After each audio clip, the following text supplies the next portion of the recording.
Your work is excellent, Ms. Davies, he said, his voice deep and measured. There's a depth to your designs, a story in every line. I like that. A small smile touched his lips. I'm looking for more than just a logo. I'm looking for an identity. I believe you have what it takes to give us that. I've never met anyone like you. Sarah, he said, looking at her with an honesty that made her heart ache. You've been through a lot, but you haven't let it harden you. You're still kind, still hopeful. That's a rare and beautiful thing. But fortresses, Sarah was soon to learn, could be built on foundations of sand. His words were not a declaration of love, but something far more profound. They were an acknowledgement of her worth, a validation of her pain, and a quiet promise of a future she hadn't dared to dream of. He saw her, not as a victim, but as a survivor, a beautiful, resilient woman with a heart of gold. The first cracks were small, barely perceptible. Mark's phone, once a shared device, became a closely guarded secret. It was always face down, locked with a new, complex passcode she didn't know. He would excuse himself to take calls, his voice a hushed murmur. She attributed it to the demands of his high-pressure job. After all, he was working hard for their future, for the house they planned to buy, for the family they hoped to start. The project was a resounding success, and Sterling Technologies' new brand identity was met with rave reviews. Alex, in a surprise move, not only gave her a substantial bonus, but also offered her a full-time position as their creative director. I want you to be a part of this company, he said, his voice low and earnest. But more than that, I want you to be a part of my life. The business trips grew more frequent and, strangely, more lavish. He'd bring back expensive gifts, a silk scarf, a designer purse, items that felt like trophies from a world she wasn't a part of. A little something to make up for my absence, he'd say, kissing her forehead. The words were meant to reassure, but they landed with a strange hollowness. Sarah, a woman of simple tastes, would have preferred a quiet night with him over any luxury item. Sarah, who had once been so afraid of her future, found herself smiling. The pain of the past was still there, but it was no longer a weight that crushed her. It was a memory, a scar that reminded her of her strength. She had faced her demons and had emerged not only intact, but stronger than ever. The life she had planned with Mark had been a fairy tale, a beautiful but fragile dream. The life she was building now was real, grounded, and full of a quiet, profound joy. Her best friend, Chloe, a cynical but fiercely loyal lawyer, saw the cracks more clearly. Sarah, you're in love with the memory of Mark, not who he is now. She'd warned over coffee. His late nights always seemed to coincide with my friends seeing him at the trendiest clubs. Sarah, however, defended him fiercely, her loyalty a shield against Chloe's well-meaning skepticism. She refused to believe the man who held her hand through her father's funeral could be capable of such deceit. The city was buzzing with the news. The reclusive tech magnate, Alex Sterling, was getting married. And not to a fellow heiress or a high-profile celebrity, but to his brilliant new creative director, Sarah Davies. The news was met with a mix of shock and admiration. A few gossip columnists tried to dig up dirt on Sarah, but all they found was a woman of quiet dignity and exceptional talent. Their love story, once a private, gentle thing, was now a public spectacle. But they faced it with a quiet confidence that was a testament to the strength of their bond. One evening, Mark came home late, his shirt slightly askew, a faint scent of a perfume that wasn't hers clinging to his collar. He claimed he'd been at a client dinner. Sarah, ever the forgiving partner, helped him with his tie, but as she did, her gaze fell upon a single, long strand of dark hair on his shoulder. It was a stark contrast to her own light brown locks. A cold dread, sharp and sudden, pierced her heart. She plucked it off, her fingers trembling, and kept it hidden in her palm. The foundation of her world began to crumble. The wedding was a small, intimate affair, held at a beautiful botanical garden. Sarah wore a simple, elegant gown she had designed herself, a testament to the new life she had built. Alex stood beside her, his hand in hers, his eyes filled with a love so pure, so deep, that it took her breath away. That night, as she lay awake beside his sleeping form, the question hammered in her mind, was the man she loved still there? Or was he a stranger wearing a familiar face? She couldn't shake the image of that dark hair, a silent, damning testament to a secret life she was beginning to suspect was far more expansive than a few late nights. Unbeknownst to them, a storm was brewing. Mark, now jobless and bitter, had been watching Sarah's rise from the shadows. The sight of her, radiant and happy, with a man who was everything he pretended to be, was a poison that corroded his soul. He blamed her for his downfall, convinced that she had ruined him by exposing his lies. He was consumed by a desperate, toxic need for revenge, a desire to bring her down to his level. Sarah's world was a cozy, sunlit apartment she shared with Mark, a life built on a foundation of 7 years of love. He was her high school sweetheart, her confidant, her everything. She was a gifted graphic designer, pouring her heart into every project, while Mark worked in corporate finance, a job that often demanded late nights and business trips. Their life was a tapestry of quiet evenings, shared dreams, and the unwavering belief that their love was a fortress impenetrable by the outside world. He decided his revenge would take place on the biggest stage of all her wedding day. Mark was living 2 lives. And the truth was even more audacious than Sarah could have imagined. He wasn't just cheating. He was building a parallel reality. His business trips were often weekend getaways with a series of women he met at upscale bars and through exclusive dating apps. To him, Sarah was his safety net, his anchor in a world of wild abandon. He believed her love was unconditional, a steady harbor he could always return to, no matter how far he sailed. He saw her unwavering loyalty not as a testament to her love, but as a weakness he could exploit. She was the one who would always be there, waiting, while he indulged in his hedonistic lifestyle. He arrived at the ceremony, a dark, malevolent presence amidst the light and joy. He cornered Chloe, who was a bridesmaid, a vicious sneer on his face. "Tell your friend to stop this farce," he hissed. "She's marrying a man she doesn't love, just for his money. She belongs with me. She was always my safety net." His new obsession was a woman named Jessica, an ambitious and beautiful socialite with a penchant for flashy cars and designer everything. She was everything Sarah was not demanding, high maintenance, and a constant validation of his ego. He lavished her with the money he was supposed to be saving for their future house, buying her jewelry and taking her to exclusive restaurants. He told her he was a single, high-flying executive, and she, blinded by his charm and perceived wealth, believed every word. Chloe, ever the fierce protector, laughed in his face. "She found a lifeboat? Mark, while you were still drowning, it's time you realized that she was never a net to catch you when you fell. She was a woman who deserved to be treated with respect, and you lost her the minute you started disrespecting her." Meanwhile, back in their shared apartment, Sarah was silently unraveling. The strand of dark hair was a ghost she couldn't forget. She found herself scrutinizing every word he said, every move he made. Her once unshakable trust was corroding, replaced by a gnawing suspicion. She started noticing small, damning details. A restaurant receipt from a date with a woman, a text message from an unknown number on his laptop screen he hastily closed, a new cologne that he never wore around her. The confrontation escalated, and Mark, fueled by alcohol and rage, stormed into the reception hall. He spotted Sarah and Alex, a vision of happiness, and his jealousy boiled over.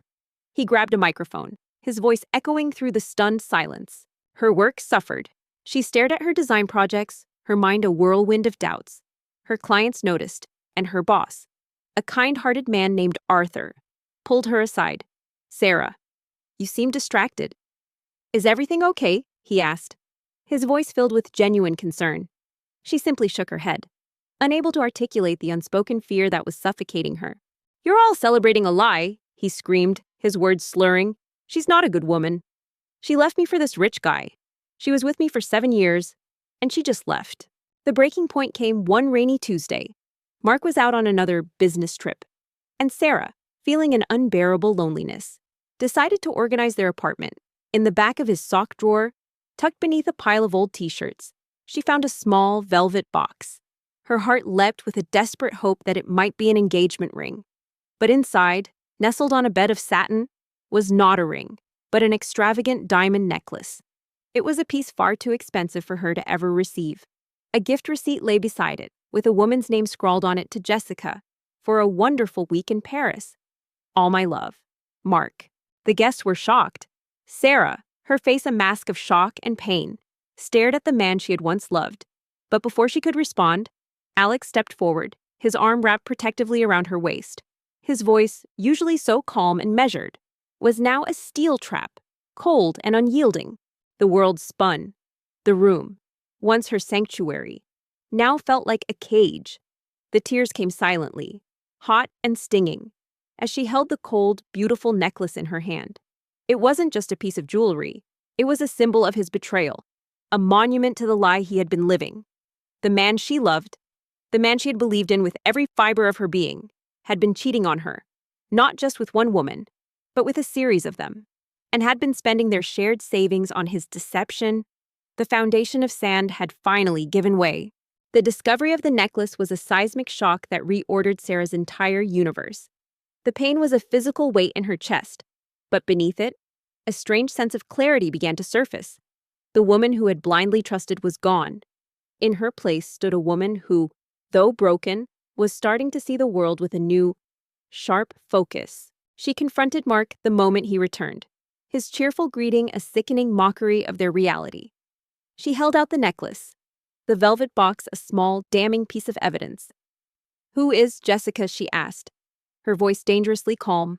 Mark's face, which had been so full of casual confidence, drained of all color. He stammered, lied, and tried to spin a web of excuses, claiming it was a gift for a client's wife, a misunderstanding. But the receipt, with its handwritten note, was a truth he couldn't talk his way out of. He then gestured to a large screen behind them. The screen came to life, not with a slideshow of their wedding photos, but with a meticulously compiled video presentation. It was a montage of Mark's cheating pictures of him with different women, receipts from lavish hotels and restaurants, and text messages with Jessica, all gathered through Alex's extensive resources. The evidence was irrefutable, cold, and damning. "It's over." "Mark," she said, her voice trembling with the finality of the words. It was the hardest thing she had ever said, but the realization that she deserved more than a life built on deceit gave her the strength to say it. He begged, he pleaded, he promised to change, but his words were hollow. And Sarah, for the first time, saw him for who he truly was, a selfish, weak man who had taken her love for granted. The guests gasped, their shock turning into disgust. Mark's face, which had been contorted with rage, now went slack with a horrified, dawning realization. His entire double life, the one he had so carefully constructed, was now laid bare for everyone to see. With Chloe by her side, she packed her things. The apartment they had built together was now a monument to his betrayal. She didn't take any of the gifts he had given her, leaving them behind as relics of a past she was determined to leave behind. She moved into a small, temporary apartment, the silence of the empty rooms a stark contrast to the lively chaos of her old life. The silence was painful, but it was also her own. It was a space to heal. The final image on the screen was a CCTV footage of Mark stealing a priceless family heirloom from Alex's office a few weeks prior, a plan he had hatched in a moment of desperate greed. Alex had suspected a mole in his company and had been watching him closely. The theft, which was a desperate attempt to frame Sarah, was his ultimate undoing. The days that followed were a blur of grief and rage. She felt foolish, betrayed, and deeply hurt. She considered giving up on her career, on her dreams, on everything. But the image of Mark's panicked, lying face, and the cold glint of the diamond necklace fueled a fire she didn't know she had. She was not a victim, she was a survivor. Mark, realizing the full extent of his exposure, tried to flee, but two security guards, who had been waiting for this exact moment, apprehended him. As they led him away, his face was a mask of defeat and despair, a stark contrast to the triumphant, vengeful expression he had entered with. He had come to ruin Sarah, but in the end, he had only ruined himself. She threw herself into her work with a new, fierce determination. Her boss, Arthur, saw the change and, in a moment of kindness, offered her a challenging new project. It was a rebranding for a major tech company, a multi-million-dollar deal that would put her on the map. The client was the company's reclusive and brilliant CEO, Alex Sterling. Arthur warned her that he was a man of few words and high expectations. The wedding, which had been so brutally interrupted, took on a new, more profound meaning. The guests, now united in their support for Sarah and Alex, rallied around them. The celebratory toast was given, not to a new beginning, but to the triumph of justice and love over deceit and hatred. Their first meeting was over video call.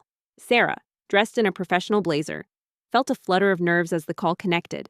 Alex Sterling was not the flashy, arrogant tycoon she had expected.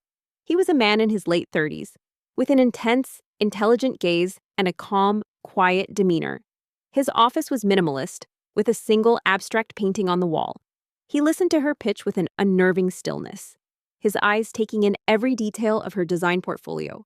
When she finished, there was a long pause. The days that followed were a whirlwind of media frenzy. Mark's name was dragged through the mud. He was not only arrested for the theft but also investigated for his fraudulent activities in the company he had worked for. His world, which had once been so full of promise, had collapsed entirely, leaving him with nothing but a future behind bars. "Mark, you're a fraud," Alex said, his words cutting through the air like a knife. "You cheated on her, you lied to her, and you stole from her to fund your own selfish indulgences. The fact that you're here, on the happiest day of her life, trying to ruin it, is a testament to the kind of man you are. You had a chance to love a good woman, and you threw it all away." Sarah and Alex, however, were an island of quiet peace amidst the storm. They spent their honeymoon in a remote cabin in the mountains, disconnected from the outside world. Sarah, for the first time in years, felt a deep sense of peace. The pain of the past was no longer a fresh wound, but a distant memory. She had found a partner who saw her, loved her, and protected her, not out of a sense of obligation, but because he saw her true worth. His words were a balm to her wounded soul. For the first time in a long time, Sarah felt a flicker of hope, a sense of her own worth independent of any man. The crossroads had been reached, and she had chosen a new path, one of self-discovery and resilience. She didn't know it yet, but this project, this man, was about to change the entire trajectory of her life. She realized that her love for Mark had been a love of potential, a love for the man she believed he could be. Her love for Alex, however, was a love for the man he was: kind, honest, brilliant, and fiercely loyal. The project with Sterling Technologies became Sarah's new obsession, a sanctuary from the storm of her personal life. She found a strange and comforting rhythm in the work, the meticulous process of crafting a visual identity for a company she was coming to respect. Alex Sterling, the CEO, was a mystery she was slowly beginning to unravel. He was a man who saw the world in patterns and probabilities, but he had an artist's soul, a deep appreciation for the subtle details of her work. One evening, as they sat by the fire, a single tear rolled down Sarah's cheek. Alex, ever perceptive, wiped it away with his thumb. "What's wrong, my love?" he asked, his voice soft. He insisted on regular check-ins, not through his assistants, but directly with her. Their conversations, initially strictly professional, began to deepen. He'd ask about her creative process, her inspirations, and, subtly, about her life outside of work. She found herself opening up to him in ways she never had with anyone else. Not even Chloe. She told him about her love for old books, her passion for painting in her spare time, and the quiet sadness that still lingered in her heart. He was an attentive listener, his intense gaze softening as she spoke. He didn't offer advice or platitudes, but simply presence, and that was more comforting than she could have imagined. "Nothing's wrong," she said, her voice a little shaky. "I'm just so happy. For so long, I thought I was the one who was lucky to have Mark. I thought I had to be perfect to keep him. But now I realize he was the lucky one, and he just didn't know it." Meanwhile, Mark's life was spiraling. Sarah's departure, which he had initially dismissed as a temporary tantrum, had thrown his carefully constructed world into chaos. Jessica, the socialite, was furious about the discovery of his secret girlfriend and demanded he choose. When he tried to smooth things over with Sarah, she simply ignored his calls and texts, her silence a wall he couldn't penetrate. He lost his job after his boss, catching wind of his unprofessional behavior, let him go. His life, built on a foundation of lies and deceit, was beginning to crumble.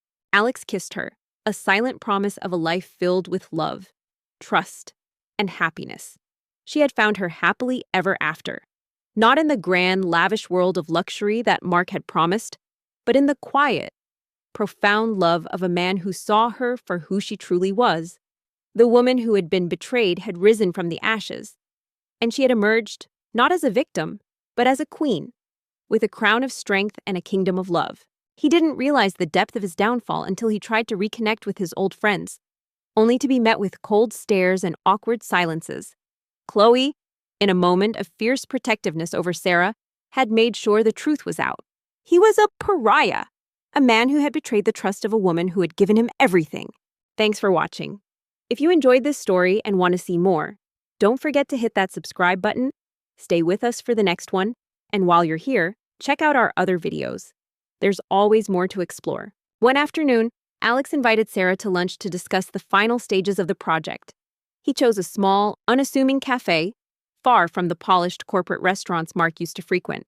Over sandwiches and coffee, he told her about his own past, the loss of his parents in a car accident, and how he had built Sterling Technologies from the ground up as a tribute to their memory. He spoke with a quiet vulnerability that took her breath away.